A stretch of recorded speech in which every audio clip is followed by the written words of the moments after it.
প্রিয় দর্শক, আমাদের অনেকেরই রগের টান দেয়, আঙ্গুলগুলো বাঁকা হয়ে যায়, কারো পায়ের আঙ্গুল, কারো হাতের আঙ্গুল বাঁকা হয়ে যায় রগের টান দেওয়ার সাথে সাথে কি হয়, হাত ঝিমঝিম করে, কালায় নাই, হাত থেকে সারা শরীরে এটা ছড়িয়ে পড়ে।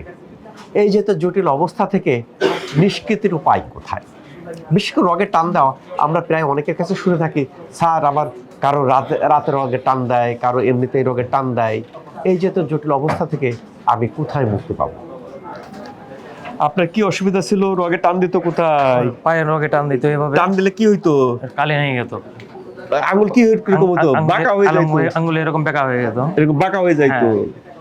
প্লাস কাজ করতে গেলে এরকম জিম অবশ হয়ে যেত। কোথায় অবশ হইতো? এই জায়গায় পুরোটা অবশ হয়ে যেত, এইখানে হাতে হাতে আপনার। প্লাস রগ যাতা লাগলে মাংস ভিতরে জিন করতো এরকম। আপনার এই সাইডটা এরকম অবশ হয়ে গেছে হেসি দিলে। তাহলে এই হাত থেকে কি সারা শরীরে যাইতো? হ্যাঁ হ্যাঁ, পুরো শরীরটা এরকম হয়ে গেছে। আল্লাহর রহমতে এখন অনেকটাই ভালো, ফারদিন স্যারের সেবায়।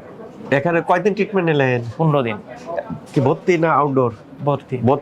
15 দিন ট্রিটমেন্টের পর এখন কি আঙ্গুল বাঁকা হয়ে যায়? এখন ঠিক আছে আল্লাহর রহমতে। প্রিয় দর্শক, যে এরকম এই যে রগের টান দেওয়া, হাত কালায় নেওয়া, ঝিমঝিম করা, অবশ হয়ে যাওয়া, এই যে অবশ হয়ে যাইতো এবং হাত থেকে অবশ হয়ে সারা শরীরে অবশ ভাবটা ছড়িয়ে যেত, এগুলির ভিতর থেকে চিকিৎসার ব্যবস্থা আছে শশী।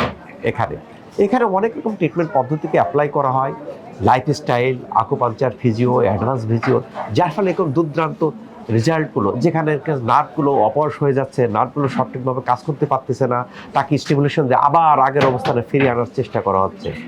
অনেকের কি হয়, অনেকে কি রগের টান দেয়, অনেকে ঝিমঝিম করে, অনেকে দাঁড়িয়ে থাকতে পারে না, অনেকে শক্তি পায় না, অনেকে হাঁটতে পারে না, অনেকে হাড় ক্ষয় হয়ে যায়, জেলি বেরিয়ে যায়। কাজে এই যে তো যত রোগী আসতেছেন দেখেন কিন্তু সবাই এখানে কোর্স কমপ্লিটের পরে আল্লাহর রহমতে ভালো হয়ে যাচ্ছে।